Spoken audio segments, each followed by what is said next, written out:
Hey guys, welcome to week 173 of the Super Mario World RomHack Races. This week we have a level by Jordan, a first-time creator for the races. This is called The Treasure Hunt. It's got bits and pieces of a RomHack that he later released called The Unknown. And Jordan also made Orcus and Super Deep World. I played both of those, they're pretty good hacks. Let's go ahead and get started.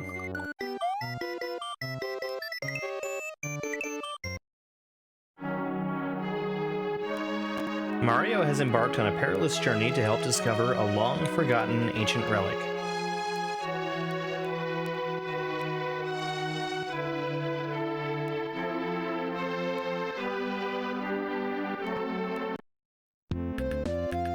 We start out here with a blue Koopa. We obviously kick him over to the right. We've got a coin indicator for all of these bullets to bounce off of. And I thought that I pressed the spin jump button a little bit too late to jump off of that gray platform. It turns out I actually didn't have the A button mapped the way I expected it to be, so I had to stop and change that in the middle of the race there. I have to spin off of that piranha plant to be able to get to that shell. I could go straight over to it, but I'm in danger of spinning through it, so it's safer to wait for the plant to go down first and jump up and grab the shell on my way upwards. We know in RomHack Races that the gray shells are always going to be double bounce, so I should not have thrown that as quickly as I did when I first grabbed it. That shell just needs to be a left shell jump.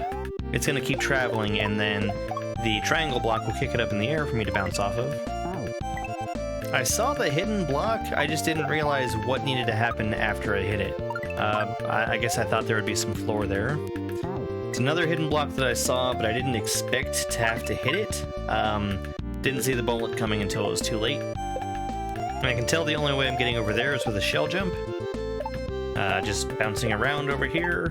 No coin indicators for those bullets, but they're exactly where I expect them to be.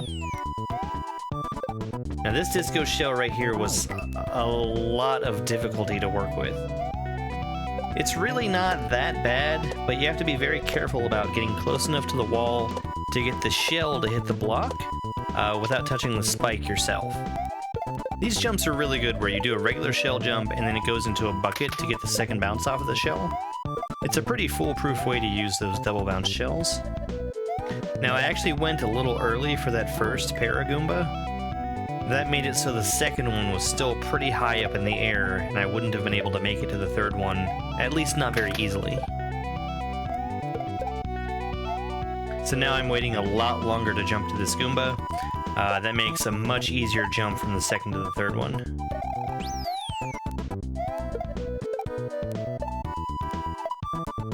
I just got a little bit hasty with that spin jump off of that spiny. I need to be more careful about the spike.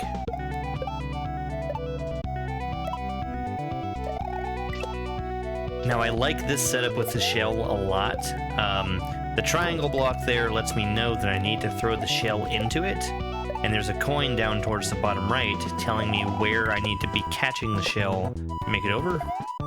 And I actually do it a little bit differently by throwing the shell with more speed, letting me catch it higher up in the air and still have full momentum over to the right.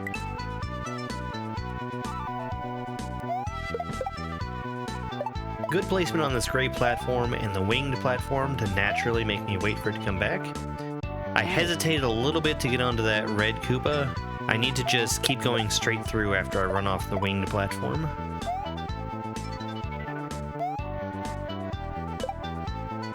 I'm really shocked about what happens with the shell there. I think what happened is that I spawned it early and then hesitated to move over to the right to actually get to where I could catch it. In the moment, I couldn't tell how on earth I was even supposed to be able to grab that shell. This part is pretty tough. You have to hit that Goomba into the block there and use the Lakitus to bounce yourself across. You need to get a little bit of height off of the Lakitus, but not too much because you can very easily hit your head on the death blocks there. Those Lakitus are also throwing spinies. I saw some people go through and try to use the spinies to spin jump off of, but that's definitely the hard way to do that. I've just been given a key. I'm going to try to keep it as long as I can. I hit that hidden block, do a key jump to bring it up with me, spin off of the spiny, spin down through here. And these double platforms, they're kind of hard to work yourself through. Just kind of jump in between them. I'm barely able to kick that key up and spin up to grab it again. And it's a good thing I brought that key because I needed to use it on that key block. And that was actually a one-shot of that last part, which I was super pleased with. My time this week was recorded as 16 minutes and 27 seconds. That put me in 11th place out of the 20 racers who finished. I think this was probably the second time I'd ever gotten through a section in a RomHack Race deathless, and to get that with the last part just felt really good. Thank you so much for watching, and as always, I'm going to keep putting out these videos showing my part of every week's RomHack Race. Please subscribe if you'd like to see more here on YouTube. You can also find me on Twitch and TikTok. My links are down in the description. It's over!